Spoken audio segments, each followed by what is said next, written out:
மிதுனம் ராசி டிசம்பர் 22 முதல் டிசம்பர் 28 வரை வாராந்திர ஜாதகம். இந்த வாரம் முழுவதும் ஓட்டுநர்கள் மிகுந்த எச்சரிக்கையுடன் இருக்க அறிவுறுத்தப்படுகிறார்கள். ஏனெனில் சிறிதளவு கவனக்குறைவு கூட தீங்கு விளைவிக்கும்.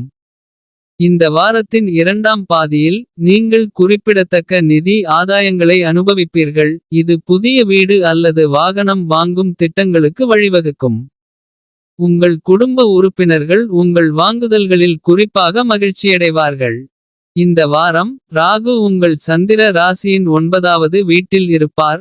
மேலும் ஒரு குடும்ப உறுப்பினரை குருட்டுத்தனமாக நம்புவதும் உங்கள் ரகசியங்களை பகிர்ந்து கொள்வதும் உங்கள் மன அழுத்தத்தை அதிகரிக்கும். எனவே அனைவருக்கும் பொருத்தமானதை மட்டும் பகிர்ந்து கொள்ளுங்கள். இல்லையெனில் உங்கள் பிம்பம் கெட்டுப்போகக்கூடும். நீங்கள் ஒரு கூட்டுத் தொழிலை நடத்தி உங்கள் தொழிலை விரிவுபடுத்த கடனுக்கு விண்ணப்பித்திருந்தால். சனி உங்கள் சந்திர ராசியின் 10வது வீட்டில் இருப்பதால். இந்த வாரம் உங்கள் விண்ணப்பம் ஏற்றுக்கொள்ளப்படலாம். இதன் விளைவாக நீங்கள் விரைவில் கடன் வாங்கி உங்கள் தொழிலில் முதலீடு செய்ய முடியும். இது எதிர்காலத்தில் உங்களுக்கு பயனளிக்கும். தனிமை உணர்வு மிகவும் வேதனையானது. மேலும் இது பல மாணவர்களை குறிப்பாக வீட்டை விட்டு வெளியே படிப்பவர்களை பிடுங்கக்கூடும்.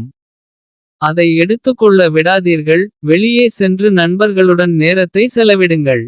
இந்த வாரம் பரிகாரம் ஓம் நமோ பகவதே வாசுதேவாய என்று தினமும் 41 முறை உச்சரிக்கவும்.